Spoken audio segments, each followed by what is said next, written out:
안녕하세요 여러분. 대입과 고입에서 자기소개서, 면접, 컨설팅을 맡고 있는 김현입니다. 선행학습을 주제로 시즌1 진행하고 있는데요. 오늘은 영어에 대해서 한번 살펴보도록 하겠습니다. 대한민국에서 선행학습이라고 하면 또 조기교육이라고 하면 가장 먼저 만나는 게 바로 영어 과목이고요. 최근에 논란이 되었었던 7세 고시도 역시 영어였습니다. 과연 메디컬과 스카이 합격한 학생들은 영어에 대해서 어떻게 공부를 해왔는지 한번 같이 살펴보도록 하겠습니다. 우선 영어 선행학습을 언제 시작했느냐라는 질문에 대해서 돌아온 답변으로는 취학 전 그리고 초등학교 4학년이란 키워드가 잡혔습니다. 전체 응답자 중에서 12명 정도가 취학 전, 그러니까 초등학교 이전에 영어 공부를 시작을 했고요. 그중에서 11명은 영어 유치원의 형태로 시작한 것으로 나타났습니다. 그리고 초등학교 4학년이라는 것은 가장 영어 공부를 늦게 시작한 때였습니다. 대다수는 이러한 영어 선행학습에 대해서 긍정적이었고요. 오히려 조금 더 일찍 다녔으면 좋았겠다라는 반응들도 있었습니다. 학생 답변 한번 보겠습니다. 어릴 때부터 영어 유치원에 다니며 영어에 대한 감각을 익혔기 때문에 외고 진학도 어렵지 않았고 영어 자체에 대한 두려움이 높지 않았습니다. 해외에서 살다 온 친구들과는 단어와 억양이 다르지만 대입에는 무리가 없었습니다. 그래서 이제 보통 저희가 뭐 영어 실력, 특히 한국에서는 뭐 발음이 얼마나 좋아야 되느냐 이런 것들을 되게 신경 쓰는데 실질적으로 입시에서는 뭐 발음이 좋은 건 별로 이유는 필요는 없죠. 그렇기 때문에 이제 입시 자체에서는 외국에 살다 온 친구들과 큰 차이가 없었다고 얘기를 하고 있는 것 같고요. 또 다른 친구는 이런 얘기도 있었습니다. 미국식 어학원을 초등 고학년부터 다녔으면 적응이 더 쉬웠을 것 같아서 아쉽습니다. 그러니까 뭐 미국식 학원은 뭐고 한국식 학원은 뭐냐, 이제 이게 뭐 딱 나눠지는 부분들은 아니지만 한국식 학원은 아무래도 이제 문법이나 독해 위주로 여전히 좀 강조되는 부분이 있고요. 미국식 학원이라고 하면 회화나 라이팅, 쓰기 쪽으로 강조되는 부분은 있죠. 근데 이제 아무래도 이제 그 학교 유형에 따라서는 이제 미국식 영어 학원 쪽 교육이 좀 더 필요한 경우도 있기 때문에 이렇게 학생이 답변을 해준 것 같습니다. 아울러 또 공부한 시기에 대해서 좀 흥미로운 답변이 하나 있었는데요. 보통 이제 취학 전 그리고 초등학교 때까지 쭉 이어지던 영어 공부가 중학교 때 공백기가 발생하는 것들을 좀 볼 수 있었습니다. 특히 이제 이런 경우는 상대적으로 문과보다는 이과인 경우가 많았고요. 그 이유는 다른 과목의 선행이 더 중요하기 때문이었습니다. 학생 답변입니다. 과학고를 준비하면서 중2 후반, 중3 가을까지 시험 기간 때 말고는 영어를 거의 놓아서 영어 실력의 상승세가 끊긴 것 같습니다. 실제로 중3 겨울이 되어서야 고등 모의고사를 처음 접한 건 꽤 늦은 편이라 적응에 시간이 걸렸습니다. 과거 준비를 하더라도 주 1회 정도는 영어 학원을 다녔으면 좋았을 것 같습니다. 보통 이제 학군지라든가 아니면 특히 이과 지향이 확실한 학생들 같은 경우에는 아무래도 수학이 좀 급하죠. 수학이 급하다 보니까 수학을 뭐 한 주 3회 정도 보통 다니는 편이고 과학도 주 2회 정도 들어가게 되면은 사실은 또 다른 과목이 들어갈 시간이 별로 없습니다. 이제 그러한 결과로 상대적으로 아무래도 이과를 지망하는 최상위권 학생들은 중학교 때 일시적으로 영어 공부가 좀 끊기는 그런 현상들이 공통적으로 발견되었습니다. 그러면 학생들은 주로 영어 공부를 어디서 알고 있을까요? 초등학교 초등 시절에 학생들 다닌 곳을 보면 뭐 이름을 들으면 알만한 그런 프랜차이즈 어학원이 골고루 등장했고요. 중학교부터는 뭐 로컬 학원들 아니면 교습소 이렇게 좀 양분되는 양상을 보였습니다. 고등학교부터는 학교별 내신 전문 학원과 인강이 대세를 이뤘습니다. 이렇게 공부하는 학생들이 영어 선행학습의 장점으로서 곧 영어가 빨리 익숙해지는 것을 꼽았는데요. 이 핵심에는 바로 원어민 선생님의 역할이 있었습니다. 학생들 답변 직접 한번 보겠습니다. 영유 덕분에 영어에 대한 전반적인 거부감이 사라졌고 이후 어학원을 다니며 원어민 선생님과의 수업을 꾸준히 했습니다. 스피킹에서 특히 큰 도움이 됐고 영어에 대한 진입 장벽을 낮춰줬습니다. 스피킹에 도움을 받았다는 면에서 보면 이제 앞에서 언급됐던 미국식 영어 학원이 아닐까 추측해 볼 수 있고요. 다른 학생입니다. 영어 유치원에서 놀이를 통해 영어에 익숙해진 게 영어에 흥미를 갖고 진로를 영어교육과로 희망하게 된 계기였습니다. 그때 익혀둔 발음이 이후 학교 회화 수업에서도 유용했습니다. 영유에서 이미 한국 초등학교 및 중학교 저학년 수준은 끝내고 간 것 같습니다. 네, 역시 이제 영어 유치원을 통해서 영어에 대한 흥미를 갖게 되었고 심지어 이제 이 친구는 영어 교육과에 진학을 해서 지금 얼마 전에 이제 뭐 영어 교생 실습 나갔다는 얘기도 들었었는데요. 이런 식으로 기본적으로 이 취학 전 혹은 이제 초등 저학년 때 이루어지는 미국식 영어 교육도 혹은 이제 원어민 선생님들이 학생들에게 큰 영향을 미쳤다는 것을 알 수 있습니다. 다만 집단에 따라 좀 차이는 있었습니다. 지금 보신 친구들은 대체로 문과 그리고 학생부 종합 전형으로 이제 대학에 진학을 한 경우였고요. 이과 학생이거나 논술로 진학한 학생의 경우에는 이 정도로 긍정적인 답변은 아니었다는 점을 짚고 넘어가겠습니다. 네, 학생들의 이런 답변을 쭉 살펴보다가 제가 개인적으로 가장 의외였던 것은 토플이었습니다. 왜냐하면 토플 같은 경우는 이제 대입에서 어학 특기자 전형이 거의 사라지면서 뭐 거의 이제 올해가 거의 마지막이고 3, 4년부터는 거의 없어졌는데요. 이 토플의 어떤 입시적인 유용성은 사라졌다라고 생각해 왔기 때문입니다. 이 현장에서는. 근데 실제로 이 학생들 답변을 보면 뭐 초등학교 때 주니어 토플 혹은 뭐 중학교 때 혹은 고등학교 1학년까지도 토플을 공부했다는 경우가 생각보다 많이 있었습니다. 구체적인 학생들의 답변을 살펴보도록 하겠습니다. 어학원에서 중학교 3년 내내 토플 수업을 들었습니다. 중학교 1학년 때는 90점 반에서 시작해 3학년 때 100점 반으로 레벨업을 했습니다.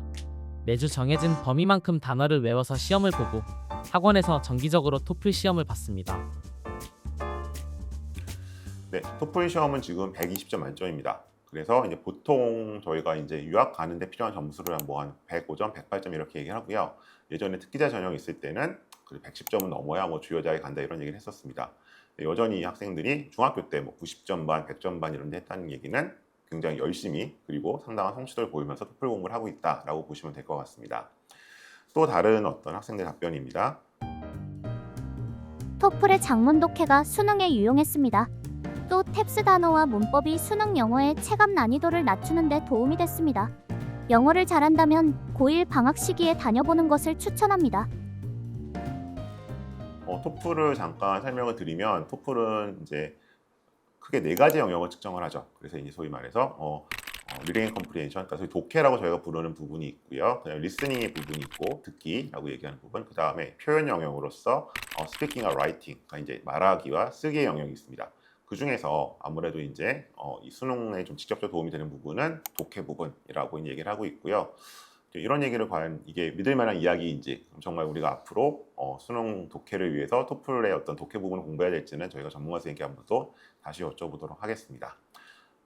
아울러서 이 탭스도 등장을 했었는데 이런 부분들, 그러니까 이런 또 다른 공인어학 능력 시험이었죠. 그래서 이렇게 그 기존에 그 보통은 이제 취업을 위해서 활용된다고 생각하고 있는 영어 시험들이 여전히 고등학생들에게 유용한 학습 방법으로서 사용되고 있다는 점들을 확인할 수 있었습니다. 아울러 또 한 가지 재밌었던 사실은 초등학교 때 영어 공부에 대한 팁들도 좀 눈에 띄었습니다. 소위 말하는 미국식 영어 학원의 수업이 유용했다는 증언이었습니다. 살펴보면요. 단어 암기를 시킬 때 과학이나 역사 용어를 한국어 뜻이 아닌 영어로 암기시키고 영자신문의 내용을 갖고 시험을 보는 등 수업 수준이 높았습니다. 다양한 과목을 영어로 배운다는 부담은 있지만 노력해서 따라가면 이후 학교 공부가 굉장히 가볍게 느껴집니다.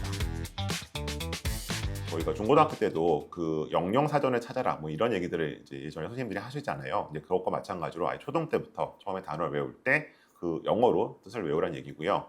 그리고 이제 여기도 어떤 영어 선행 학습에 어떻게 보면 되게 좀 골자가 되는 내용이 하나 있었는데 뭐라고 돼 있느냐? 따라갈 수 있다면, 노력해서 따라갈 수 있다면. 그래서 이 친구는 노력해서 따라갔으니까 그만큼 이제 좋은 평가를 하는 것 같고요. 본인에게 뭔가 소화하지 못했다면은 또 오히려 좀 독이 될 수도 있었겠죠. 아마 학부모님들이 가장 궁금해하실 부분일 것 같습니다. 대체 언제 어디까지 이제 다 공부를 해야지만 이제 될 것이냐?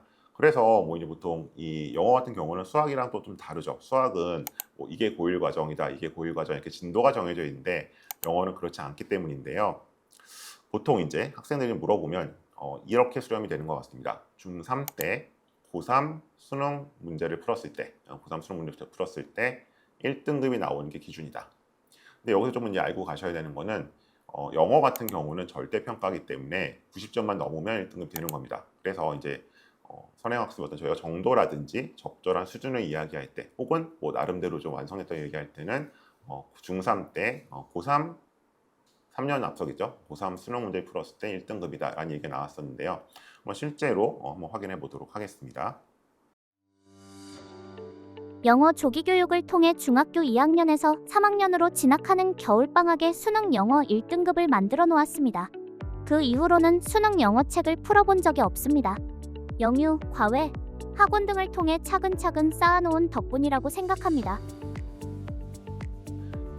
유학생의 경우에는 뭐 중2에서 중3 올라갈 때니까 사실은 중3 직전이겠죠. 그때 이미 나름대로 이제 그런 단계를 밟아서 수능 영어 1등을 만들어놨고, 조금 눈에 띄는 부분은 그 다음에는 뭐 굳이 영어 공부를 하지 않아도 계속 1등급이 나왔다라고 이야기를 하고 있습니다. 과연 이게 가능한 일인지, 아니면 이 학생만 예외적인 경우인지도 한번 또 전문가 선생님께 여쭤보는 기회를 갖겠습니다.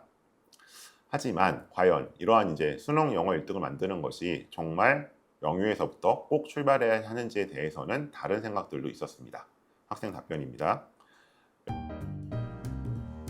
영어를 초등학교 때부터 약간씩 배워도 편리했던 것은 맞지만 굳이 너무 어렸을 때부터 할 필요는 없다고 생각합니다. 중학교에 입학 후 본격적으로 시작해도 충분히 내신과 모의고사 관리는 가능했습니다.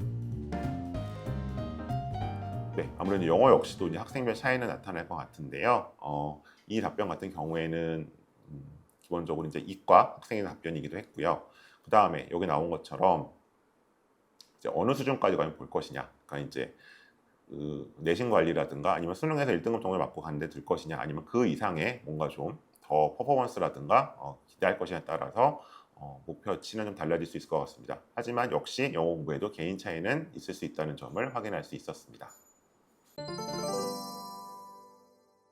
이렇게 영어 공부를 열심히 해서 심지어 영유부터 취약점도 달려오지만 모든 학생들이 수능 영어에서 1등급을 받지는 못합니다. 수능 영어가 절대평가긴 하지만, 즉 90점 이상을 맞으면 되긴 하지만 평균적으로 봤을 때 보통 한 8, 9% 정도가 1등급을 받고요. 뭐 소위 이제 불영어라고 해서 시험이 아주 어렵게 나왔을 때에는 4% 미만으로 떨어지는 때도 있습니다. 그러면 이렇게 온 나라가 떠들썩하게 선행학습을 하고 많은 시간과 노력을 들이는데도 학생들이 영어 1등을 맞지 못하는 이유는 무엇일까요? 외고에서도 수능 영어 1등급을 못 받는 경우가 절반이 넘습니다.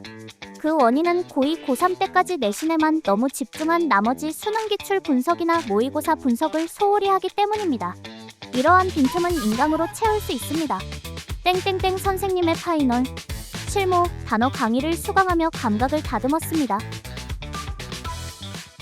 여기 이제 매우 중요한 이야기가 나와 있습니다. 내신에 집중하다 보니까 수능 공부를 안 한다는 거죠. 그래서 이제 보통 고등학교에 가면 학생들이 내신 기간과 내신 기간이 아닌 때로 어떻게 보면 1년을 나누게 됩니다. 보통 이제 중간 기말, 중간 기말 이렇게 4번 시험이 있고, 여기에 보통 한 4주에서 5주 내신 기간 잡으니까요. 전체적으로 봤을 때 내신 기간은 1년에 뭐 52주라면 대략 한 20주에서 24주가 되고요. 그게 아닐 때를 이제 보통 내신 기간이 아닌 기간 잡습니다. 문제는 이 내신 기간이 아닐 때 아무래도 수능 공부를 해야지만 그래도 수능 점수가 나오게 되는데, 소위 이제 외고라든가 국제고, 이제 문과 계열의 특목고 친구들은 이제 뭐 수행 평가나 각종 다른 활동에 좀 시간에 치중하게 되죠. 그래서 내신은 열심히 하는데 수능은 좀 뒤로 밀어놓다 보니까 오히려 외고나 국제고에서도 실제로 이제 수능 1등급을 못 받는, 그래서 이제 소위 말하는 수능 체제를 못 맞춰서 좋은 대학에 못 가는 경우가 많이 발생을 합니다. 바로 이 점을 지적해 준 것이다라고 보실 수 있습니다. 또 다른 답변입니다. 고등 내신의 문법 위주 학습은 독해가 주인, 수능에 도움이 안 됩니다. 수능 준비를 단어 외우기 위주로 하는 것도 문제입니다. 내신을 위해서는 문법을, 수능은 독해 공부를 더 했어야 한다고 생각합니다. 네, 이 부분에 대해서는 조금 학생에 따라 의견이 갈릴 수는 있을 것 같습니다. 과연 이렇게 내신 영어와 수능 영어가 다르냐?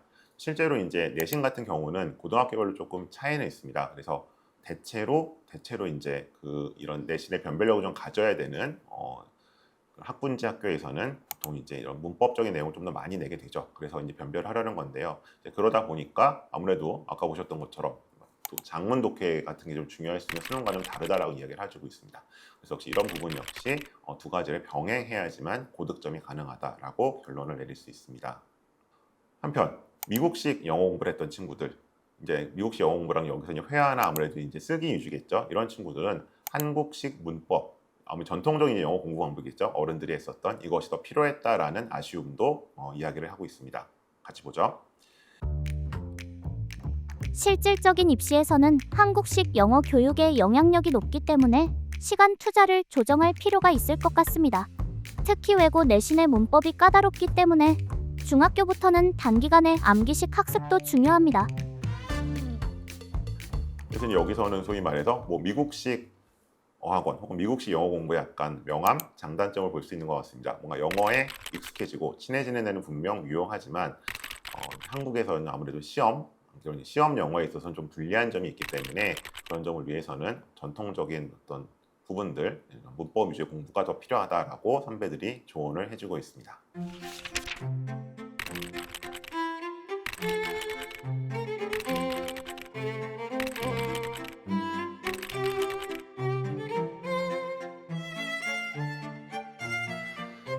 지금까지 우리나라 학생들이 선행학습으로 가장 먼저 만나는, 어떻게 보면 가장 먼저 사교육으로서 접하게 되는 영어에 대해서 여러 가지 이야기들을 정리해 봤습니다. 이상과 비슷한 답이 있었나요? 아니면 뭔가 원했던 답을 찾으셨을까요? 저는 개인적으로 중학교 3학년 때 고3 수능에서 1등급을 확보해라, 혹은 토플의 작문 독해가 수능에 유용하다, 이런 명제들이 좀 많이 기억에 남았었는데요. 과연 이러한 것들이 또 학생들의 지극히 개인적인 상황일지, 아니면 정말 우리가 보편적으로 가져갈 수 있는 팁인지는 한번 또 전문가 선생님 모시고 말씀 나눠보도록 하겠습니다.